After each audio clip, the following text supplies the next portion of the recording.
noite, sejam bem-vindos ao Novo Canal e ao novo programa cultural Impressionismos.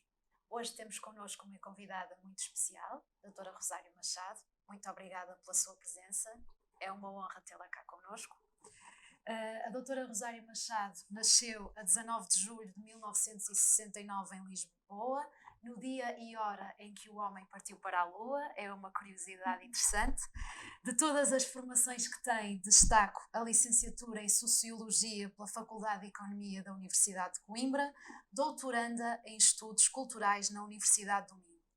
É diretora da Rota do Românico, toda a gente sabe, da Associação de Municípios de Val de Sousa e, por inerência, diretora de Estudos do Românico e do Território, integrando também a direção executiva da Transromânica, Itinerário Cultural do Conselho da Europa.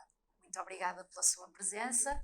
Vamos passar agora à primeira parte do programa, que chamamos Qual é o Objeto? Eu vou dizer-lhe qual foi o objeto que eu escolhi para este primeiro programa e depois vou perguntar-lhe qual é o seu.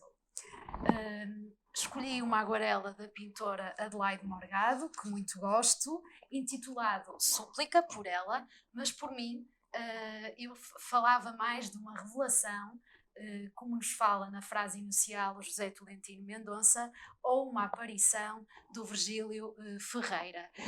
Este rosto desta senhora tem umas linhas nos olhos e eu entendo que combina muito bem com este programa. Porquê? Porque aos poucos, com uma palavra, com um rosto novo, com uma troca de impressões, com um desvendar por existirmos, ele se vai desprendendo. Doutora Rosário Machado, ou Rosário Machado, como tínhamos combinado no início do programa. Qual é o seu objeto e por que o escolheu?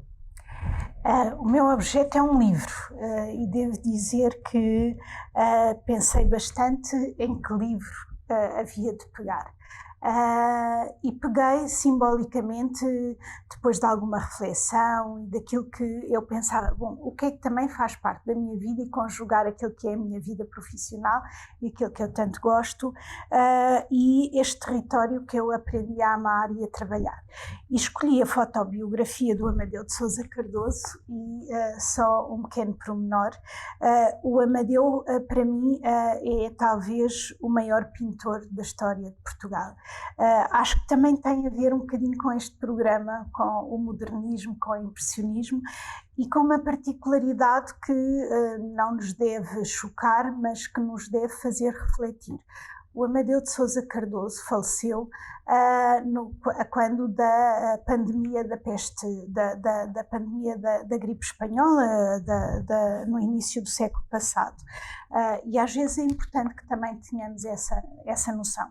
Mas é, acima de tudo, um pintor que foi marcando a minha vida, porque eu, antes de estudar Sociologia, estudei pintura, e foi a grande primeira exposição que fui ver e que me tocou profundamente. Foi quando fui, há uns anos, não vou dizer quantos, porque já foi há alguns, fui ver a primeira grande exposição que a Gulbenkian promoveu sobre Amadeu de Sousa Cardoso, e acho que de facto isso me marcou profundamente.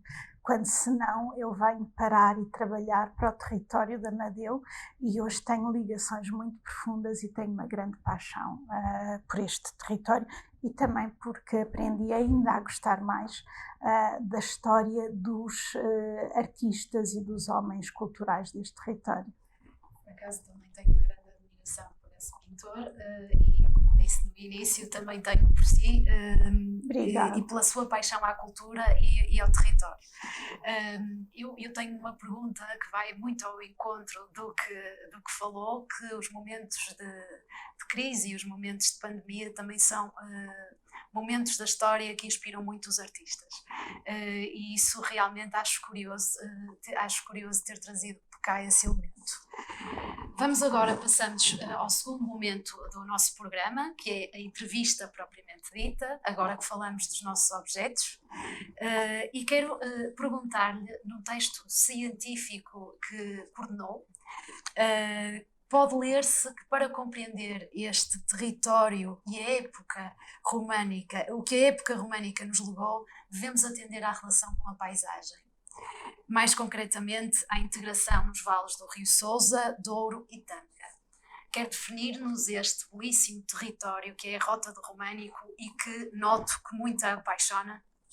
Sim, e é interessante, eu agradeço imenso que tenha pegado e iniciado nesse ponto. É engraçado porque muitas vezes sou questionada se sou historiadora ou se sou arquiteta, porque eu trabalho essencialmente com património edificado como base. Eu tenho muito orgulho em dizer que sou socióloga, porque eu trabalho acima de tudo com a humanidade deste território. Eu tenho o grato prazer, e porque não sou nada neste território, mas hoje em dia entendo que sou de amor e com muita, muita paixão, e até pela minha família sou deste território e tenho um orgulho enorme nisso. E nessa citação que se faz, eu quando olho, e a minha atitude, não só académica, mas também em termos de trabalho e de projeto que desenvolvemos todos, tendo a ter alguns princípios que me norteiam e que norteiam a equipa, que é olhar para este território como uma paisagem cultural. E quando nós falamos de uma paisagem cultural, falamos de uma geografia e de uma humanidade. De uma geografia, porque é um território físico, é um território com características muito vincadas, e daí gosto imenso quando introduzem a questão dos vales, que para mim é logo poesia, dos vales do Douro, do Tâmega e do Sousa. E nisso mostra a poesia da implantação do românico, porque quando nós falamos de paisagem cultural, e quando falamos da paisagem cultural da Rota, porque é isso que se trata, a Rota do Românico é uma paisagem cultural de gente que habita, só para termos a noção, há muitos milhares de anos este território. É dos poucos territórios do país que tem uma continuidade permanente de habitação desde que os povos sedentarizaram. E o património edificado demonstra-nos isso, ou seja, eu não estou a dizer isto por especulação, estou a dizer porque há fatos concretos que nos justificam essa paisagem cultural. E, acima de tudo, quem transforma e quem faz e quem dinamiza a paisagem cultural é a sua humanidade nestes tempos. E eu acho que é fundamental não separar, e daí o conceito de paisagem cultural ser fundamental, porque não separa aquilo que é físico daquilo que é humano. Esse conceito junta aquilo que muitas vezes há uma tendência para achar que os historiadores estudam coisas antigas e não têm às vezes os pés assentes na terra, os arquitetos, mas este conceito de juntar a humanidade às pessoas faz a diferença na Rota do Românico e, acima de tudo, faz a diferença no orgulho que devemos ter todos deste território, que são o Val de Sousa, o Val do Tâmega e o Val do Douro. Temos.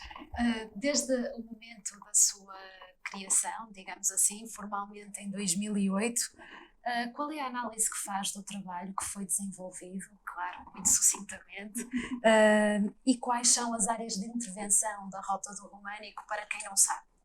A Rota do Românico foi, como produto turístico, formalmente apresentada em 2008, mas a Rota do Românico nasce como projeto regional de 6 municípios em 1998, o que é desde logo, estamos a falar de 22 anos.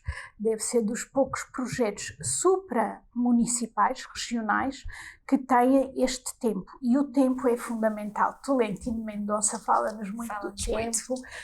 O tempo é fundamental, e de forma muito sucinta, se eu puder explicar o grande sucesso, com dificuldades inerentes a tudo isto, o grande sucesso da Rota do Românico foi a vontade dos responsáveis políticos em querer que acontecesse um projeto, quando na altura ainda não se sabia o que é que havia de acontecer.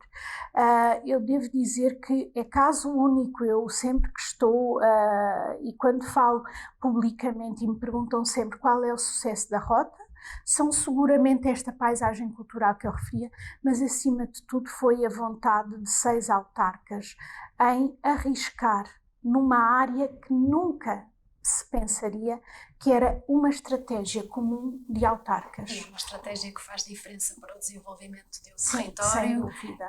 E sem dúvida, já nos diz o ESA que os políticos têm de ser homens de ação. Sem dúvida, e aqui são. E quando falamos nas áreas, e quando me pergunta que áreas são as que a Rota do Românico desenvolve, a Rota do Românico é, e é natural que assim seja, porque essa é a componente mais visível, um projeto de dinamização turística, mas não é só. A Rota do Românico é, acima de tudo, um projeto de desenvolvimento regional e que tem outras áreas de intervenção. O Centro de Estudos, que tem uma importância fundamental, que foi formalizado em 2011 e que decorre da necessidade que nós, equipa, e nós, território, e os decisores que trabalham connosco e para quem nós trabalhamos, de haver uma consistência de investigação e de, ao transmitirmos conteúdos, termos a noção clara de que tínhamos que produzir conhecimento. E, portanto, daí a área da investigação e do Centro de Estudos ser tão importante. Há uma outra área também muito importante, que é a área da conservação e salvaguarda. É por aí que a ação da Rota começa, porque se nós queríamos assentar um projeto num valor enorme, num valor incomensurável, que é o nosso património, que nos une a todos como território e como história, que nos mostra a nossa importância histórica, havia que cuidar do património. Não tinha sentido nós querermos dar valor a um património na teoria, quando na prática não cuidávamos dele. Portanto, foi fundamental. É sem dúvida a área que tem requerido e que ainda hoje nos obriga a uma procura maior de investimento, porque conservar património não é só fazer obra, é fazer investigação, é chamar equipas multidisciplinares e envolvê-las, e para que depois a obra e a responsabilidade de intervenção seja assegurada de que estamos a trabalhar com um património de valor maior e com uma responsabilidade de estarmos a conservar património que tem 1000 anos e que nos chegou. Há uma outra área também muito importante, que eu acredito que diz muito também à doutora Beatriz, que é a área do serviço educativo e do trabalho de comunidade. Sim, a Rota do Românico, essa é uma área que não é muito visível, mas que é quase como o coração, que ventila e que faz com que a Rota tenha futuro. Eu digo com muito orgulho que a Rota, neste momento, tem um trabalho com a comunidade educativa tão importante, porque nós não só temos que assegurar que as comunidades deste território tenham agora orgulho no seu território, porque isso é fundamental. Eu digo sempre, e faço questão de o dizer hoje, nós só amamos o que conhecemos. Exatamente. E nós não conhecemos porque como a chuva cai do céu, nós conhecemos porque alguém nos dá esse conhecimento. E daí o papel que a Rota desenvolve em termos de serviço educativo e de mexer com o orgulho de comunidades é fundamental. E depois tem outra perspectiva crucial, que é a sustentabilidade da Rota. Porque nós, ao educarmos não só comunidades atuais, mas comunidades mais novas, sabemos que eles ganham não só um sentido de pertença e de orgulho, mas que o vão transmitir ao longo da vida e que vão ser os homens da manhã e que vão ser eles que vão estar no nosso lugar e vão ser eles que têm essa responsabilidade. Portanto, o serviço educativo que tem, temos números muito grandes que nos orgulha muito e com muita persistência, mesmo em tempos difíceis, nós nunca deixámos cair o serviço educativo. Mas ainda não vamos falar dos tempos difíceis, vamos falar ainda das coisas boas. Falou que a Rota do Românico é um projeto turístico-cultural. Sim. Como é que olha para números de 15.000 visitantes registados em 2019? Isto não contando os turistas que aparecem nos monumentos sem visita marcada e que não conseguimos controlar, os prémios e o interesse de revistas como a National Geographic, que considerou a Rota do Românico uma das 50 maravilhas de Portugal. Como é que olha para tudo isso? Eu confesso-vos que quem me conhece sabe que eu sou muito emotiva, eu fico muito orgulhosa, claro que sim, e isso era um bocadinho o que eu dizia há pouco. Isto é o resultado de 22 anos, de muita persistência, de 22 anos de trabalho e do envolvimento de muita gente. Eu sou o rosto técnico de um projeto, mas eu não sou a Rota do Românico. e quando falo no sentido ativo, que, como essa dizia, de que é preciso haver ação política. E quando nós falamos de política, e eu que trabalho e que tenho um orgulho enorme em ser funcionária pública, porque assumo claramente que a missão, sem filantropia nenhuma, que a missão pública é uma missão extremamente nobre. E a ação política é isso que significa, é a ação pública para o bem público de todos. E, portanto, estes 22 anos, estes muitos prémios, já passámos as 2 dezenas de prémios nacionais e internacionais, e alguns com muito prestígio, é o resultado de toda esta gente que nestes 22 anos trabalha, é o resultado de uma equipa extraordinária, que eu digo, eu sou um rosto de uma equipa que tem a paixão, como eu tenho, por aquilo que fazem. Têm a paixão que são agentes de transformação e que são agentes de responsabilidade de transformar este território. E todos os meus colegas de equipa, todos os autarcas que trabalham, e se calhar não é à toa que a doutora Beatriz me convidou, é também por esse seu papel na Rota do Românico e de todos os outros colegas seus, que têm de trabalhar e de ser agentes de trabalho na Rota do Românico e da sua responsabilidade.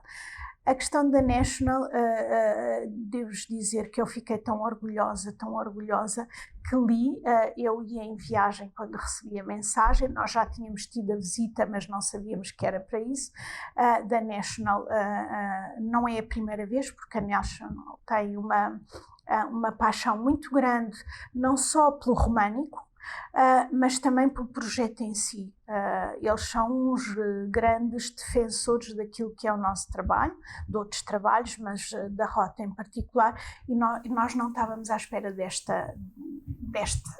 estarmos entre os melhores, a nata da nata do património nacional.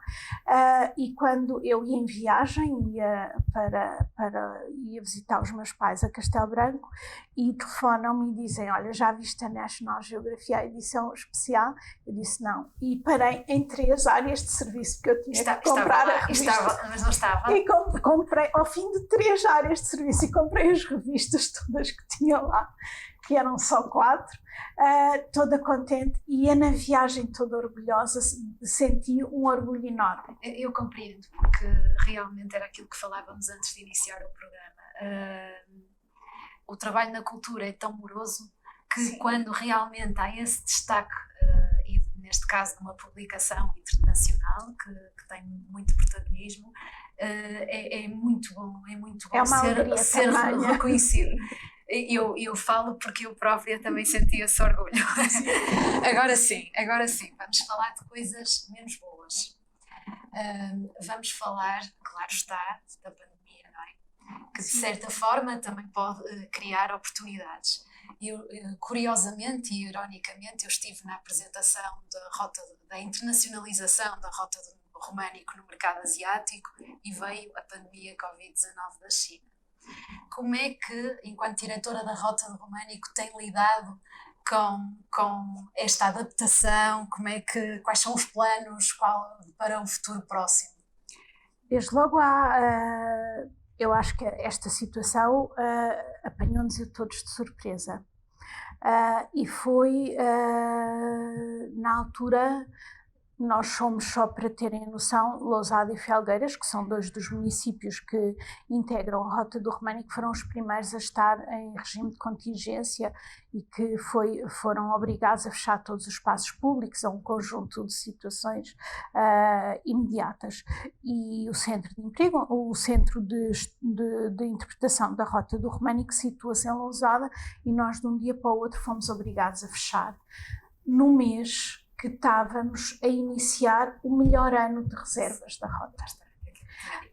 Depois de muitos anos, com os centros de interpretação, com o produto, depois da investigação que foi feita e da comunicação e da divulgação, e porque isto é um processo muito lento, quem trabalha na área da cultura e no turismo sabe que é preciso semear e depois só muito tempo depois é que se começam a colher frutos. E às vezes anos, e nós estávamos a ter o melhor ano de reservas. Começava em março e o mês de junho, julho, em termos de reservas não só nacionais, mas de grupos internacionais, inclusivamente de algumas revistas prestígio da Europa, estavam a fazer reservas para vir à Rota do Românico. De repente fomos obrigados a fechar o centro, que é no fundo a porta de entrada para toda a rota, e fomos, num dia, recebemos 95% dos cancelamentos para tudo. Não só para o centro, mas para toda a rota, e nós começámos a ficar, há que assentar os pés, há que ter noção do que está a acontecer, com muitas interrogações, fomos obrigados a pensar, a refletir, com alguma serenidade, e é isso que tentamos vir a fazer. Como nós trabalhamos com a história, há aqui uma vantagem, e que nos deve... eu sou positiva por natureza, sempre fui e sempre tentei ver sempre o lado mais positivo, que não quer dizer que não tenha a consciência das coisas menos boas. Mas o que tentámos pensar foi: a história mostra-nos que isto acontece. Como eu referi há pouco, Amadeu de Sousa Cardoso, que para nós é de um tempo tão perto, faleceu na pandemia do início do século passado. Nós que trabalhamos com a época medieval sabemos que houve uma peste negra, que todos nós estudamos, e que historicamente, ou em termos de transmissão, erradamente nos transmitem que ela ficou confinada ao século XIII. Só para que tenhamos a noção, e são outros tempos seguramente, no século XIII efetivamente a Europa é avassalada pela peste negra, que dizimou 1/4 da população da Europa, mas a peste negra tem surtos até ao século XVI. Portanto, há aqui um tempo muito longo. E com esta noção de quem trabalha com tudo isso, pensámos, nós temos que adaptar-nos e não sermos, antes de mais, pessimistas, nem arautos da desgraça. Portanto, vamos com calma e vamos ver como é que corre. Logo que foi permitido abrir os centros de interpretação e os monumentos, porque, como sabem, grande parte dos elementos patrimoniais da rota são igrejas e que foram espaços físicos que também ficaram logo limitados em termos da visitação e do culto. O que fizemos foi, logo que foi permitido, articularmos com os padres, os senhores padres e quem era responsável pelos elementos patrimoniais, o que é que eles estavam a fazer, e de informar a quem nos quer visitar quais são as regras que têm que cumprir.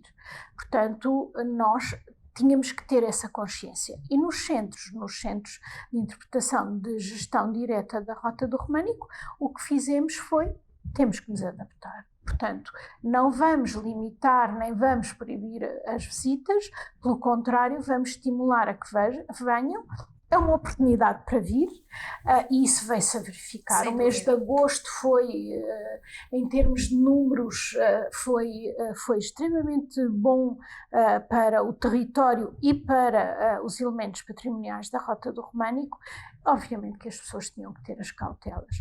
E outra questão interessante, e que foi muito debatido internamente na equipa, foi: nós tínhamos programado todo um serviço educativo de férias com as crianças, para ocupar as crianças, e assumimos que, perante um confinamento, perante o facto das crianças terem ficado tanto tempo em casa confinadas, que lhes queríamos dedicar uma especial atenção nesta altura. E, portanto, preparámos um conjunto de atividades que ficaram definidas para os 3 centros de interpretação e de informação, ou seja, Lousada, Abragão e Paredes, e trabalhámos com as crianças com atividades seguras, com as devidas cautelas, sendo conscientes que tínhamos que ter essas cautelas não só para a garantia das crianças, mas das famílias, e foi um sucesso. Foi extraordinário e sentimos tanto da parte das crianças como das suas famílias, que foi uma oportunidade extraordinária, que se calhar numa fase diferente não o fariam, mas que nesta fase em que todos estavam sequiosos, que queriam, foi uma oportunidade extraordinária e foi muito bom. Vamos passar agora ao último momento do programa, antes dos destaques culturais, e vamos dançar. Que bom! Estou a brincar. Nós vamos a um momento de perguntas e respostas muito rápidas, mais pessoais. E portanto, assim vou começar. É um momento chamado Quick Step. Que bom. Qual é o livro da sua vida, doutora Rosário? São vários. Eu sou uma leitora compulsiva, mas se calhar gostava de destacar um livro da Marguerite Yourcenar, que foi é uma escritora que me marca profundamente, e que é um livro que é uma entrevista que lhe é feito, que é De Olhos Azuis, e que é um dos livros mais extraordinários, que me marcou profundamente na vida. E a música? Ui, a música são tantas. Eu sou muito eclética na música, desde o jazz à música clássica, mas se calhar destacava. Isso é muito difícil, só escolher uma na minha vida, mas se calhar destacava o Requiem de Mozart, porque é assim uma coisa que me faz subir e descer, me faz chorar e rir. E qual é a obra de arte que a faz chorar? Ai, também são tantas, não sei, desde a Frida ao Amadeu de Sousa Cardoso. Se calhar não digo chorar, mas pela imagem, por aquilo que me diz também o quadro da Viola do Amadeu de Sousa Cardoso. Se calhar, mas é muito difícil responder a isso. Destaca a sua maior qualidade e o seu maior defeito. O meu maior defeito é ser distraída. Eu vivo nas nuvens permanentemente. Na minha maior qualidade, e tenho muitos outros defeitos, muito, sou muito esquecida e tenho muitos. A minha maior qualidade, talvez de tentar estar sempre de sorriso na cara e ser feliz, e acima de tudo de sentir ou fazer quase para mim, não é pelos outros, não me interpretem mal, mas de ouvir que os outros estão com gargalhadas e estão felizes verdadeiramente à minha volta. Pode dizer que esse é o momento de felicidade? Sim. Ouvir os outros a rir.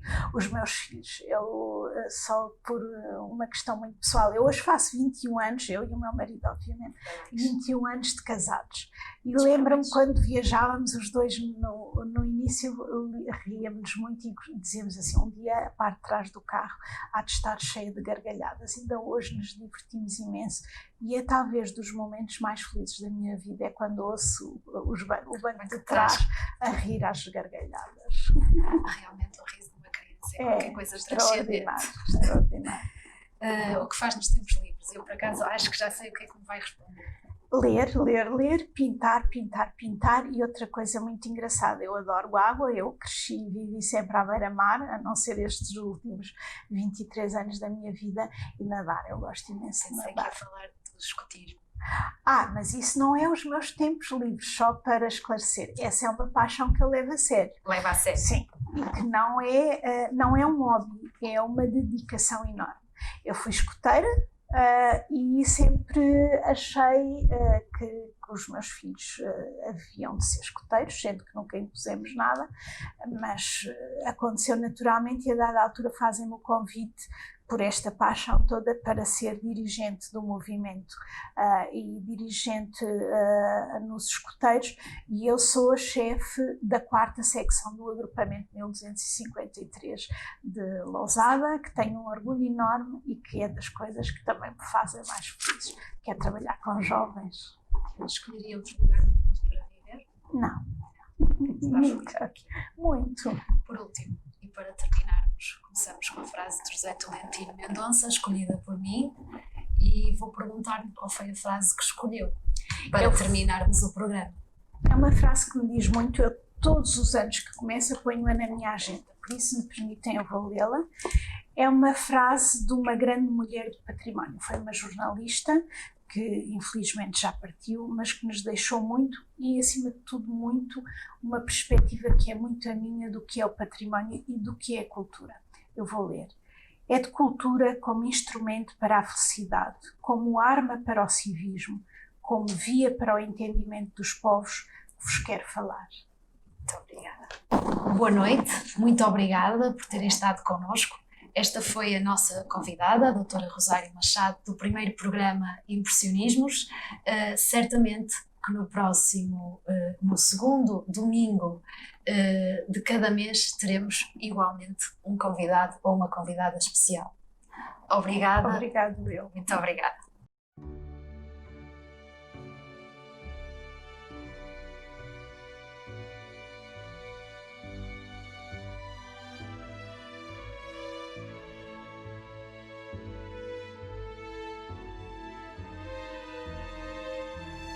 O seu novo programa do Novo Canal culmina então com a apresentação da agenda cultural na região. No município de Penafiel, o primeiro concurso gastronómico do concelho irá ser de 1 a 11 de outubro. Chama-se Petiscando e promete mostrar o melhor da gastronomia. No concelho de Paredes, a 3 de outubro, na igreja de São Tomé de Viterães, às 22h30, com o apoio da Câmara Municipal de Paredes, o promotor à área metropolitana do Porto, Lisboa String Trio com Cristina Branco, será a artista destes sons no património. Em Lousada, de 25 a 27 de setembro, irão realizar-se as Jornadas Europeias do Património. Património e educação estarão em debate, com vários encontros informais e ainda percursos com visitas interpretadas e animação teatral.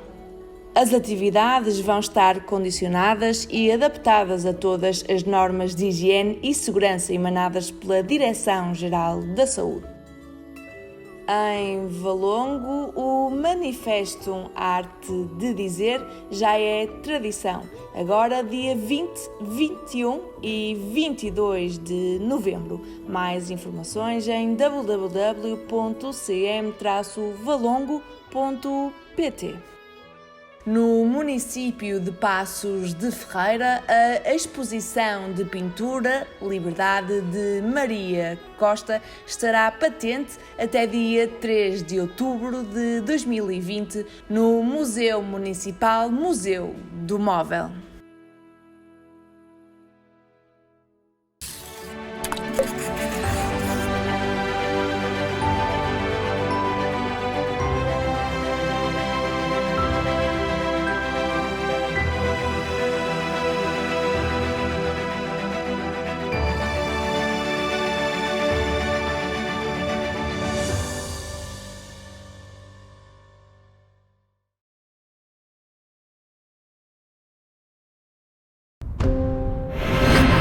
Novo Canal.